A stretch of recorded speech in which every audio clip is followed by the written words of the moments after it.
안녕하십니까. 계속해서 이 손해배상에 대해서 공부를 하도록 하겠습니다. 자, 손해배상액의 예정이라고 하는 것은 뭐죠? 앞으로 얼마, 앞으로 미서 계약을 해놓는 거죠. 그쵸? 그래서 손해배상액의 예정이라고 하는 것은, 자, A과 B 간에 이렇게 어떤 계약을 이행하기로 했습니다. 이행하기로 했는데, 자, 이 물건을 A가 B한테 주기로 했는데, 자, 계약서를 쓰죠. 근데 이렇게 만약에 A가 B한테 물건을 주기로 했는데, 이 물건을 주지 않으면, 계약서 처음 쓸 때부터, A는 B한테 얼마를 준다? 30만 원을 지급하기로 한다. 만약에 A가 B한테 물건을, 주지 않으면, 채무를 이행하지 않으면, A는 B에게 30만 원을, 지급하기로 한다. 라고 하는 게, 이런 게 바로 손해배상의 예정입니다. 그래서, 손해배상액이라고 하는 것은 채무 불이행 시에 채무자가 지급해야 할 손해배상액을 당사자 사이의 계약으로 미리 정해놓고 있습니다. 그러면은 당사자는 이렇게 정해놓으면 나중에 정말 채무 불이행했을 때 그거 가지고 싸울 필요가 없겠죠. 그쵸? 그걸로 깨끗하게 끝낼 수 있다라고 하는 거죠. 그 다음에 손해배상액을 예정하는 목적은 뭐냐면 배상 청구 시에 손해 발생과 그 액의 입증의 곤란을 배제하고 다툼을 예방해서 그 손해배상의 법률관계를 간이함으로써 채무이행을 확보하고자 하는 것이다 라고 하죠. 그래서 나중에 그 입증이 곤란한데 그 금액이라든가 그것을 하나하나 또 따져가지고 만약에 채무 불이행을 안 하면 당사자가 얼마나 싸우겠어요. 그 싸우는 와중에서 또 감정이 들어가고 막 그러겠죠. 그래서 처음에 좋은 마음으로 계약할 때 그 당시에 이것이 만약에 이행되지 않으면 내가 얼마 지급하겠다라고 딱 못을 박아두면 깔끔하게 끝난다라고 이야기하는 거죠. 그 다음에 약관법에 보면은 이것은 부당하게 이제 그 과중한 그러한 손해배상금을 부과시키는 것은 무효다라고 하는 거고요. 그 다음에 채무 불이행 발생하기 전에 이것을 체결해야 되겠죠. 그렇죠? 손해배상 예정이라고 하는 것은 채무 불이행이 생겼을 때 얼마를 지급할 것인가를 못 박는 건데 이것이 채무 불이행이 생긴 다음에 이것을 약정하는 것은 의미가 없는 거죠. 그래서 채무 불이행의 약정이라고 하는 것은 미리서, 예정이라고 하는 것은 미리서 하는 것이다 라고 하는 거죠.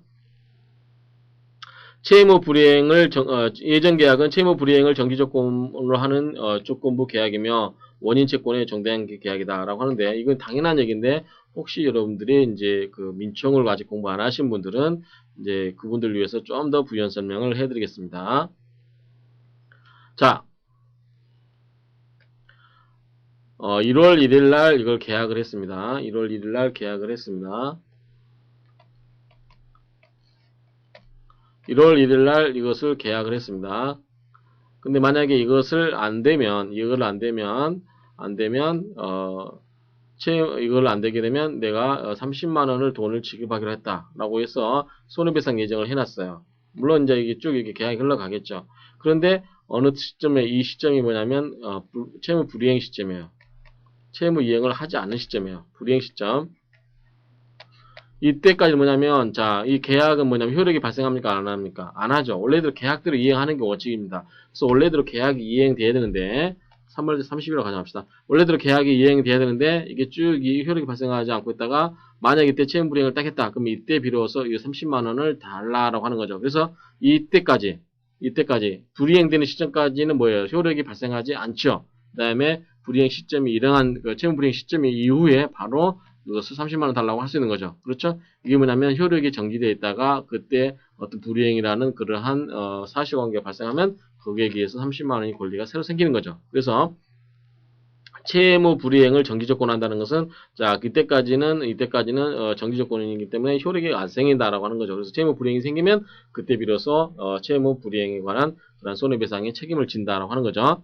그 다음에 이것도 원채권 관계의 종속을 당연히 하겠죠. 기본적 채권관계 법률적 운명을 같이 하며 기본 채권의 담보도 배상 예정액도 담보하는 것이 된다라고 하는 거죠. 자, 예상 배정액의 청구. 자, 채권자는 채무 불이행 사실만 증명하면 예상 배정액을 청구하다. 그래서 이건 뭐냐면 자, 갑이 을한테 이런 얘기를 했는데 채무 불이행 하지 않으니까 30만 원 주기로 했어요. 그러면 을은 뭡니까? 야, 네가 약속된 날짜에 너 나한테 그 물건 주지 않았어 라고 말하면 자동으로 이것을 이렇게 받을 권리가 있다고 하는 거죠. 그렇죠? 그 사실만, 채무 불이행이 된 사실만 증명하게 되면 끝난다라고 하는 거죠. 그래서 그런 경우는 채무 불이행 사실만 증명하면 예상 배상액을 청구가 가능하다라고 하는 취지가 그런 뜻이고요. 자, 채권자는 채무 불이행 사실을 증명하면 손해 발생 및 그 액을 증명하지 않고서 예정 배상액을 청구할 수 있다. 당연하죠. 자, 당사자가 기분 좋을 때 계약할 때 이 금액을 주기로 했기 때문에 자, 을이 채무 불이행된 사실만 증명을 하게 되면 그냥 30만 원 줘야 되는 거죠. 그래서 갑은 그때 30만 원 하기로 했지만 지금 보니까 손해액이 뭐 실제 발생한 손해액이 뭐 15만 원밖에 안 돼라고 이렇게 뭐 항변을 한다든지 그럴 필요가 없다라고 하는 거죠. 그렇죠? 이 채무 불이행 사실이 발생한 그 순간에 그 사건에 이 30만 원에 관한 이것을 당연히 줘야 된다라고 하는 거죠. 이걸 가지고 그 뭐 너무 많다, 적다 이렇게 따질 필요가 없다라고 하는 거죠.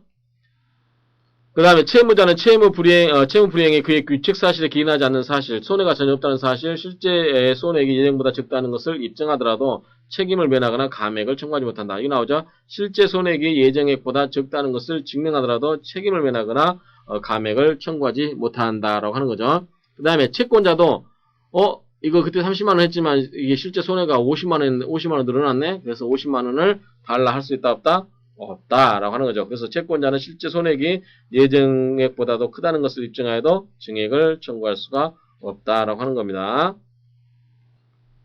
근데 이제 법원의 이 재단 감액은 허용이 되는데 이제 부당히 예정액이 과다한 경우, 너무나 예정액을 과다한 경우는 법원이 감액을 가능한데 부당히 가소한 경우, 이 말이 좀 높이가 있죠. 근데 이 가위 을한테 이러한 물건을 주기로 했는데 만약에 이것을 이행하지 않으면 300억을 주기로 했다. 이 물건 값이 얼마냐면 1억짜리다. 근데 이 300억을 주기로 한 건 말이 안 되겠죠. 그래서 이런 경우는 과감히 좀 낮추겠죠. 이거는 가능하다. 근데 근데 30만 원을 주기로 했다. 이게 과소한 거죠. 부당히 과소한 경우 법원은 이것을 증액할 수 있냐라고 하는 건데 증액할 수 없다라는 거죠. 왜 그럴까요? 이 당시에 채권자, 돈 받을 사람이 내가 적게 받겠다라고 하는데 굳이 이걸 가지고 올려줄 필요가 없죠. 왜냐하면 이것은 금액이 낮더라도 이것은 채권자한테 불리하지가 않은 거죠. 30만 원. 원래 1억을 주기로 했다 하더라도 30만 원 주기로 했으면 채권자가 그것을 용인해 준 거죠. 그러면 굳이 채권자가 그 금액을 받겠다고 하는데 그게 너무 네가 적게 받았어. 그래서 법원이 나서가지고 그래 채권자 네가 너무 적게 받기로 했으니까 더 올려서 받아도 돼 라고 이렇게 올릴 수가 없다라고 하는 뜻입니다. 자, 판례는 배상액의 예정이 있으면 과실상계는 적용 안 한다 라고 하는 게 이제 판례는 그 취지인데 다수설은 반대를 한다. 근데 원칙적으로 과실상계 부분을 이제 특별하게 적용할 일이 아님이라고 하면 그것은 금액이 처음부터 손해배상 예정이 정해져 있잖아요. 그러면 그것을 그대로 적용시키는 게 맞겠다라고 하는 게 이 판례 취지고 학설은 무슨 소리냐 이런 경우에도 이제 과실상계에 관한 부분이 적용이 된다라고 하는 거죠. 이행 청구 및 계약 해제권은 영향이 없다. 따라서 손해배상을 하더라도 이행을 청구하거나 계약 해제하는 데는 아무 문제가 발생하지 않습니다. 그래서 398조 3항에 보면 손해배상액의 예정은 이행의 청구라든가 계약 해제에 영향을 미치지 않는다라고 하는 거죠. 그 다음에 지연배상액이 예정된 경우 이행 지체가 있게 되면 본래의 급부의 이행 청구와 함께 예정배상액을 청구할 수나 이행 불능 또는 그로 인한 해제의 경우에 손해배상에 관해서는 이 지연배상액의 예정액은 표준이 되지 않는다. 그 다음에 계약관계를 청산하기 위한 배상액이 예정된 경우 자, 채무 불이행이 있으면 채권자는 계약을 해지하지 않고서 곧 예정액을 청구할 수 있습니다. 그리고 그 예정액 청구로 당사자 사이의 본래의 채무는 소멸하게 됩니다. 자, 쌍무계약에 있어서의 배상액의 예정. 자, 쌍무계약이 뭐죠? 쌍무계약이 서로 의무를 부담하는 거죠. 그래서 자, 갑고 있고 을이 있고 자, 갑은 을한테 물건을 주기로 했고 을은 갑한테 돈 100만 원을 주기로 했다. 그러면은 갑도 을한테 물건을 줘야 될 의무가 있고 을도 갑한테 돈 100만 원을 줘야 될 의무가 서로 있죠. 이것이 뭐냐면 쌍무계약입니다. 서로 의무를 부담하고 있다 이거죠. 그래서 쌍무계약에 있어서 배상액 예정은 자, 지연 배상액이 예정된 경우는 일방 당사자가 자기 채무를 제공하여 타방 당사자에게 채무 이행을 청구를 했음에도 불구하고 이에 응하지 아니할 때 비로소 타방 당사자의 지체 책임이 생기고 따라서 예정 배상액도 청구할 수 있다라고 하는 거죠. 그래서 두 당사자가 자, 갑은 을한테 이 물건을 줘야 되죠. 근데 자기는 이행하지 않으면서 을한테 돈만 달라고 해서 당신이 나는 이행을 하지 않았지만 당신은 나한테 돈을 줘야 될 의무를 위반한 거야 라고 해서 그 책임을 물을 수 있다 없다? 없다라고 하는 거죠. 서로가 이 계약에 있어서는 자기가 이행할 준비를 해놓고 상대방한테 이행을 해라고 이야기했을 때 그 상대방이 이행을 할 수 없을 때 그때에 비로소 그것이 채무 불이행이 된다라고 하는 거죠.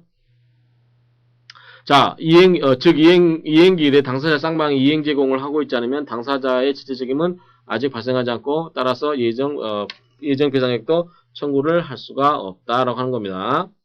그 다음에 이제 위약금이라고 하는 거 있는데, 위약금은 이제 계약을 위반했을 때 거기에 대해서 이제 벌금 같은 이제 당사자한테 벌금적으로 물리는 거죠. 그래서 자, 채무 불이행의 경우에 채무자가 채권자에게 지급할 것을 약속한 금전을 위약금이다라고 하는 거죠.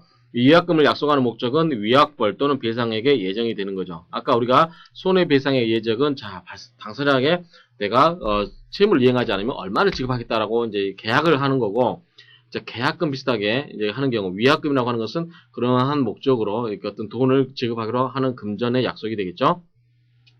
자, 두 가지 의미가 있는데 위약벌의 목적으로 하는 것과 배상액의 예정으로 하는 거 있죠. 그래서 자, 우리가 여러분들이 이제 예를 들어서 부동산을 사고 팔 때, 자, 이 아파트를 사고 팔 때, 자, A가 B한테 부동산을 팝니다. 그렇죠? 그러면서 B는 뭡니까? A한테 이게 시가가 이제 10억짜리라고 가정하면 보통 계약금을 얼마 내죠? 계약금 얼마 내죠?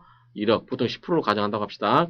그러면 1억을 내면 A는 B한테 10억의 이 부동산을 넘기로 했고, 그 다음에 B는 A한테 부동산 대금조로 계약금 1억을 지급했습니다. 그게 문제냐면 1월 1일이 됐어요.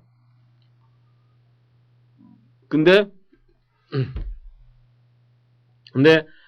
갑자기 이 지역이 호재가 떴어요.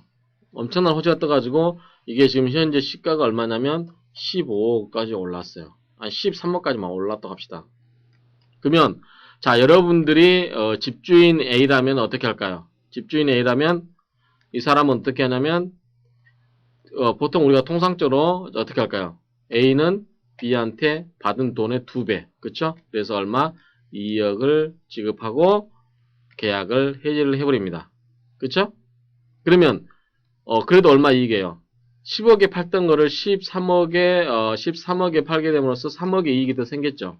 그런데 1억을 받고 2억을 내줘야 되기 때문에 마이너스 1억이 생긴 거죠. 그래도 얼마가 이익이에요? 2억이 이익이죠. 그쵸?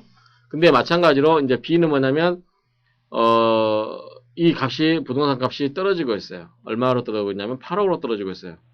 그럼 B는 어떻게 할까요? 이 계약을 1억을 포기해버리고 계약을 취소하는 거죠. 그렇죠? 그럼 뭡니까? B는 1억을 포기하고 시장에서 8억을 사는 거, 8억짜리를 또 같은 물건을 8억 주고 사면 되는 거죠. 그럼 뭐 다 합쳐서 들어간 돈이 얼마죠? 9억이죠. 9억이죠? 그렇지만 이 원래 10억을 줘야 될 돈에서 9억을 주고 똑같은 물건을 산 거니까 얼마예요? 1억의 이익이 생긴 거죠. 그렇죠? 1억의 이익이 생기는 겁니다. 그래서 이럴 때 주고받은 계약금을 뭐 포기하니, 자, 돈을 받은 사람은 2배로 물려주고, 그 다음에 돈을 준 사람은 그걸 포기하고 계약을 없었던 걸 하는 거. 이런 걸 아마 여러분들이 많이 보셨을 겁니다. 일상생활에서. 그럴 경우에 이제 이러한 이 계약금의 성질이 뭐냐라고 하는데 좀 이따 나옵니다만, 어쨌든 이런 이 위약금에 대해서 이러한 위약금이 위약벌의 목적으로 예정한 거냐, 손해배상액의 예정으로 한 거냐라고 하는 규정이 있는데, 자, 이거는 여러 가지 이제 해석이 분분할 수 있겠죠. 자, 위약금은 손해배상액 예정으로 추정하는 것이 우리 민법의 입장입니다. 그래서 손해배상액의 예정으로 추정하고 있다. 라서 위약벌의 목적으로 약정된 경우는 배상액의 예정의 규정이 적용되지 않으므로 법원이 감액하지 못한다라고 하는 판례가 있습니다. 판례는 이 계약금도 해약금의 성질과 손해배상액의 예정 또는 위약금의 성질을 갖는다라고 하고 있습니다. 그래서 여러 가지로 해석하고 있는데 해약금의 성질도 있고, 그 다음에 손해배상액의 예정 또는 위약금의 성질도 갖고 있다라고 하는 거죠. 계약금이 우리가 이제 아까 방금 전에 설명드린 그 계약금이 위약금 따라서 배상액의 예정으로서의 성질도 갖고 있다고 하기 위해서는 반드시 이런 문구가 들어가야 된다라고 합니다. 계약을 위반할 때는 교부자는 계약금을 몰수당하고 교부받은 자는 그 배액을 상환한다라고 하는 이 특약이 존재해야 된다라고 하고 있습니다. 그래서 이게 무슨 소리냐면 아까 이야기한 것처럼 갑이 을에게 이 부동산을 넘겨주고 돈을 1억을 건네줬다. 이걸 취소하려면 어떻게 합니까? 만약에 갑이 취소하려면 받은 돈의 2배죠. 받은 돈의 2배. 교부자는 이 교부자가 을이죠. 을은 만약에 을이익을 취소하고 싶으면 자기가 주었던 1억을 갑한테 달라고 하면 돼야 안 돼요. 안 되고 그냥 1억을 줘야 되겠죠. 그쵸? 1억을 주고 그래서 교부자는 계약금을 몰수당하고 교부받은 자, 즉 갑이죠. 갑은 그것을 해소하기 위해서는 어떻게 된다? 2배, 100을 상환한다고 하는 특약이 있어야만 이것이 가능하다고 하는 거죠. 그래서 특약으로 여러분들이 이제 돈을 계약을 해지할 경우에는 이 받은 돈을 갑은 을에게 돌려줘야 된다라고 이렇게 특약을 넣어놓을 수도 있겠죠. 그러면은 이런 걸 따지지 않고 다시 돌려줘야 되겠죠. 계약을 해지는 경우. 자, 배상액의 예정으로서의 계약금. 자, 계약을 맺을 때 당사자 일방이 상대방에게 금전, 기타의 유체물을 교부하는 경우 이미 상대방에게 교부되어 있는 점에서 단순한 배상액의 예정 또는 위약금의 약속과는 다르다라고 하는 거죠. 이 밑에 이건 한번 읽어보시고요. 자, 단순히 위약금의 수수가 있다고 해서 언제나 배상액의 예정으로 해석되는 것은 아니고 위약 시에는 교부자는 그것을 몰수당하고 교부받은 자는 그거 배액을 상환한다고 하는 특약을 반드시 하고 있어야만 된다라고 하는 거죠. 그런데 통상적으로 이런 특약이 없더라도 부동산 매매를 하실 때 보면은 대부분 이러한 준 사람은 그걸 포기하고 돈을 받은 사람은 그것을 2배로 돈을 돌려주고 이렇게 한다라고 하는 거죠. 그래서 여러분들이 그 계약금을 잘 줄 때 머리를 쓰셔야 됩니다. 그렇죠? 부동산 값이 불안하다 그러면 계약금을 좀만 걸어겠죠. 부동산 값이 폭락한다 그러면 계약금을 많이 걸어놔야 상대방이 포기를 안 하겠죠. 자, 계약금 특약이 있으면 교부받은 자는 실제로 발생한 손해액이 그 계약금을 초과하고 있더라도 그 초과액은 청구할 수 없고 교부한자도 계약금의 배액으로 만족을 해야 된다라고 하는 거죠. 일단 이러한 계약금의 기능은 뭐냐? 자, 이러한 계약금 갑과 을이 이 아파트를 사고 팔 때 을이 갑한테 준 1억이라는 이 계약금의 성질이 뭐냐라고 하는 거죠. 그럴 때 이것은 증거금이다. 당사자 간의 계약의 증거다라고 하는 거죠. 계약의 증거의 기능도 갖고 있죠. 당연히 있죠. 그 다음에 해약금. 자, 해약을 했을 때 이것은 이제 그 해약금을 추정을 받는데, 자, 해약을 할 수 있는 건 뭐냐면 여러분들이 이제 상식적으로 한번 설명을 드리겠습니다. 갑이 어떤 지역에 우리 학교에 있는 미아리라고 합시다. 어떤 미아동에 이 집을 하나 가지고 있는데 단독주택으로 갑시다. 30평짜리 대지가 30평짜리 단독주택을 갖고 있는데 이것이 이제 시중에서 근데 3억이라고 가정합시다. 3억짜리인데 갑이 을에게 넘겼습니다. 넘겼죠? 넘겼는데 을이 이제 넘겼는데 이 집을 이제 계약금을 3천만 원 내겠죠. 3천만 원을 계약금을 걸었겠죠. 10%로 가져놨을 때 보통 이렇게 하니까. 그런데 자, 1차 중도금은 이게 1월 1일이고 2월 1일 날 중도금 1차 중도금 1억. 그다음에 3월 1일 날 전부 잔액 이렇게 지급하기로 했다고 했을 때 이 미아리에 성신여대가 들어온다고 하면서 이 부동산 값이 폭등을 했다. 그렇죠? 폭등을 했다. 그래서 현재 시가가 6억이다. 라고 했을 때, 라고 가정한다면, 자, 갑은 억울하죠? 갑은 어떤 생각이 들까요? 이걸 취소하고 내가 차라리 받은 3천만 원의 2배인 6천만 원을 주고 이 계약을 취소하고 싶을 겁니다. 그쵸? 근데 그 시점이 언제냐라고 하는 거죠. 자, 1월 1일 날 계약을 체결하고 2월 1일 전 1차 중도금을 받기 전에 이때라면 당연히 취소할 수 있겠죠. 그래서 이런 경우는 3천만 원을 배액인 6천만 원을 주고 6억짜리의 물건을 건질 수 있을 겁니다. 그렇지만 이때 발표된 시점이 2월 15일이었어요. 근데 1차 중도금 이미 1억을 받았어요, 갑은. 그러면 우리가 통상적으로 중도금을 받게 되면 계약을 해지할 수 없다라고 이렇게 이해를 많이 하고 있습니다. 그래서 그런 경우에 이제 어느 시점에 따라서 갑의 운명이 갈리는 거죠. 그러한 어찌됐든 이러한 계약금의 기능은 계약의 증거 수단이 되기도 하고 해약금의 기능도 갖고 있고 그 다음에 위약금의 기능도 갖고 있다. 뭐냐면 다른 말로 하면 손해배상액의 예정액으로 추정을 받는다라고 하는 거죠. 그래서 지금까지 나왔던 말들을 쭉 한번 표로 정리를 해봤습니다. 그래서 정리를 해봤는데 계약금의 성질 관련해가지고 증약금, 위약금, 해약금 이렇게 되어 있다. 그러면 이 계약금의 성질 추정이 뭐냐에 대해서 특약이 없는 한 해약금으로 추정이 된다라고 하는 건데 이런 경우는 손해배상액의 예정으로서의 성질도 올라가고 있다라고 보는 게 이제 판례 입장이다라고 하는 취지입니다. 자, 손해배상자의 대위. 대위가 뭡니까? 자, 대위는 대신 위치에 오른다는 거죠. 그쵸? 그러면은 손해배상자라고 하는 것은 자, 내가 어떤 사람에게 손해를 갚아줬어요. 그러면 그 사람이 손해자에 대해서 받을 수 있는 권리를 내가 가져야 되겠죠. 그쵸? 그런 뜻입니다. 자, 채권자가 그 채권의 목적인 물건 또는 권리의 가액 전부를 손해배상으로 받은 때는 채무자는 그 물건 또는 권리에 관하여 당연히 채권자를 대의하는 것을 말한다라고 하는 거죠. 한번 이제 그림을 그려서 설명을 드리도록 해보겠습니다. 자, 채권자가 있습니다. 채권자가 있고 채무자가 있을 때 손해배상을 이제 해줬어요.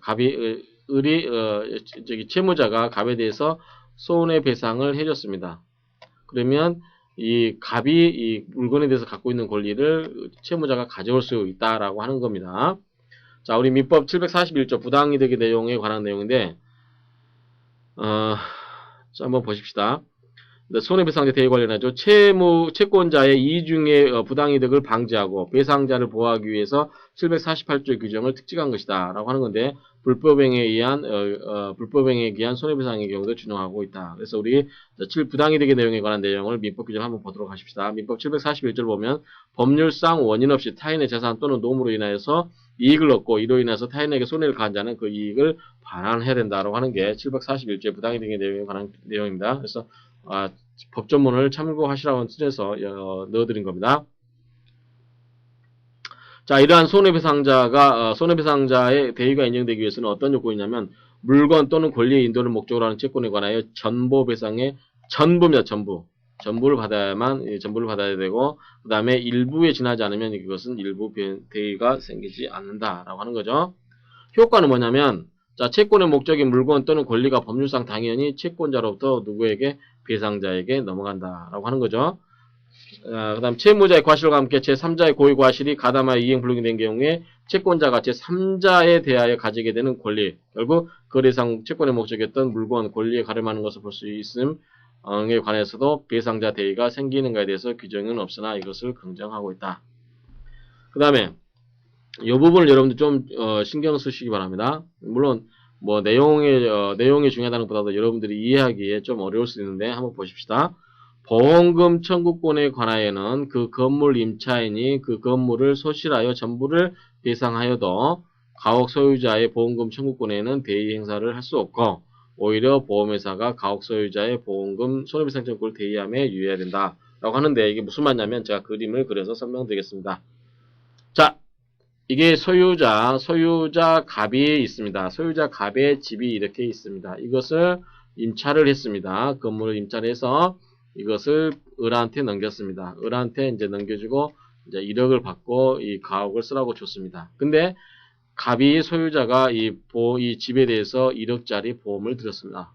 1억짜리 보험을 들었습니다. 그렇죠? 보험을 들었는데 을이 이렇게 집을 쓰고 있는 형태죠, 형태. 근데 을의 과실로 인해서 이 집을 불태워 버렸습니다. 집에 화재가 나서 을의 과실로 인해서 화재로 인해서 집이 불타고 없어졌습니다. 그러면 자, 소유자인 갑은 보험을 들었기 때문에 보험회사로부터 1억을 받겠죠. 자, 보험회사 비용으로부터 1억을 받았습니다. 받았죠? 그러면 을은 목적 달성했죠. 그 다음에 을은 어떻게 됩니까? 을은 이 집에 대해서 이 소유자 갑이 갖고 있는 보험회사에 대해서 갖고 있는 권리를 대신 행사할 수 있다 없다? 없다라고 하죠. 그래서 대의 행사할 수 없고 반대로 오히려 보험회사가 이 소유자에게 1억을 지급했기 때문에 보험회사는 어떻게 할까요? 자, 원칙대로 만약에 보험이 없다고 하면 소유자 갑은 을에 대해서 을이 과실로 화재를 일으킨 거기 때문에 을에 대해서 1억을 달라고 해야 되겠죠. 그렇죠? 1억을 달라고 해야 될 겁니다. 그런데 보험을 들기 때문에 그냥 보험회사로부터 1억을 받았어요. 그러면 보험회사는 이 갑을 대신해서 이 을에 대해서 1억을 달라고 청구할 수가 있겠죠. 그렇죠? 그래서 오히려 이 사람이 그 소유자를 대신해서 보험금 청구권 행사할 수 있는 게 아니고 오히려 보험회사가 소유자를 대신해서 이 손해배상을 일으킨 사람, 손해배상자에 대해서 손해배상 청구권을 대의 행사할 수 있다라고 하는 점이 특징이 있다라고 하는 점을 잘 알아두시기 바랍니다. 자, 여기는 이제 참고로 여러분들이 우리 법상에서 나온 이 대의의 제도에 관한 내용을 들어봤습니다. 예컨대 보험자 대의를 하나 예를 들겠습니다. 이제 민법 공부하신 분들은 이제 상법을 공부 안 하셨기 때문에 안 하신 분들을 위해서 설명을 드리겠는데, 보험자 대의가 뭐냐면 이렇게 설명을 드리도록 하겠습니다. 자, 여러분들의 자동차 한 대가 있습니다. 이게 이제 3천만 원짜리라고 가정합시다. 자, 이게 3천만 원짜리인데 이제 여러분 갑이 이 차를 주유하면서 룰루랄라 운전을 합니다. 근데 이렇게 가다가 보험도 들었습니다. 보험 들었는데 전손의 경우는 3천만 원 이렇게 지급을 한다. 이렇게 했을 때, 자, 이 차 값이 3천만 원, 보험회사 장부가격이 3천만 원이었을 때 차가 가다가 사고가 났어요. 빵 사고 나가지고 사고 났는데 이 수리비가 4천만 원 든다. 4천만 원.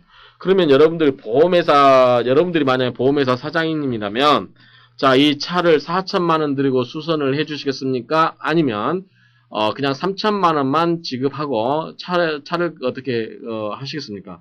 여러분들이 현명한 사장님이라면 어떻게 할까, 이거?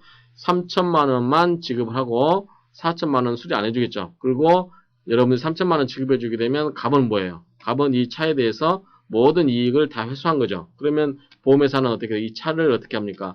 이 차를 갖다가 고물상에다 팔겠죠. 고물상에 팔아도 최소한 쇳덩어리 값은 나올 것이고, 아니면 여기서 부품을 팔아가지고 부품 중고 가게에다 팔아서 어떤 돈을 챙길 수도 있겠죠. 그런 식으로 이렇게 이루어지는 것을 우리가 보험자 대의다라고 이렇게 이야기합니다. 자, 물상대의는 이런 뜻이고요. 그 다음에 손해배상자 대의도 마찬가지고, 채권자 대의도 마찬가지고, 여러분들 채권자 대의권은 아마 여러분들 채권 총론에서 책임지산 보전과 관련해서 채권자 대의권에 대해서 공부를 하셨을 겁니다.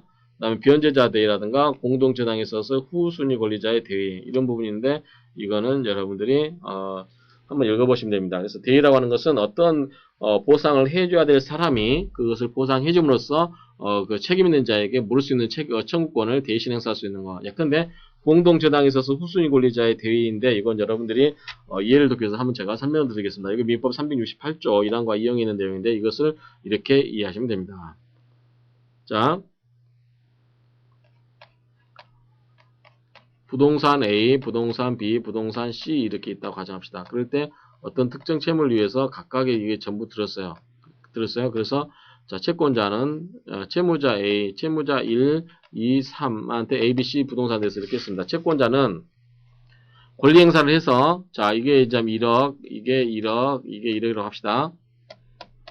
근데 자, 여기에 부동산에는, 자, A라는 부동산에는 1순위가 5천만 원, 2순위가 3천만 원, 3순위가 2천만 원, 이런 식으로 쭉 돼 있어요. 그럴 경우 다 똑같이 됐다고 가정합시다. 이렇게. 그럴 경우에 만약에 채권자가 이제 돈을 행사하는데 이 각각에 대해서 똑같이 나눠가지는 게 아니고, 예컨대 5천만 원짜리를 받을 사람이 이 똑같이 1억짜리 1억이라고 합시다. 1억을 받을 사람이 똑같이 여기서 똑같이 받아야 되는 건 아니고 자기 마음 내키는 대로 받은 거예요. 그래서 여기서 5천만 원 받고, 여기서 3천만 원 받고, 여기서 2천만 원 받아도 됩니다. 이렇게 해도 됩니다. 근데 이렇게 하면 채권자가 번거롭잖아요. 귀찮잖아요. 그랬을 때 이 사람이, 그래, 이거 나 포기하마 라고 했을 때 이거에다가 아예 1억을 여기서 받아가 버립니다. 전부. 그러면 여기에 나온 거는 뭐예요? 자, 여기 3천만 원이든 2천만 원 받을 사람 하나도 못 받는 거잖아요. 그쵸? 그럼 이 사람은 어떻게 하냐면, 자, 이 사람이 여기서 받을 수 있었던 돈을 어떻게 된다? 대신 행사해서 돈을 받아올 수 있다라고 하는 겁니다. 이것이 바로 공동저당에 있어서 후순위 권리자의 대의에 관한 내용입니다. 법조문 내용도 그런 내용이고요. 그래서 이런 식으로 손해배상까지 전부 맞춰봤습니다. 그래서 여러분들이 채무 불이행의 경우는 이제 이행을 강제하거나 또는 이제 다른 방법으로 손해를 배상하는 방법이 있다라고 하는 건데, 그러한 방법에 의해서 채무자가 채무 불이행의 경우에 그러한 것을 채권자를 구제하는 절차가 있다라고 이렇게 이해를 하시면 됩니다. 그래서 특히 이제 이 채무 불이행 경우에 이 손해배상에 관한 부분이 이제 위약금에 관한 부분. 예컨대 그것이 어떤 성질을 갖고 있고 어떤 기능을 하고 있는지, 이런 부분을 종합적으로 한번 정리를 해 두시기 바랍니다. 수고하셨습니다.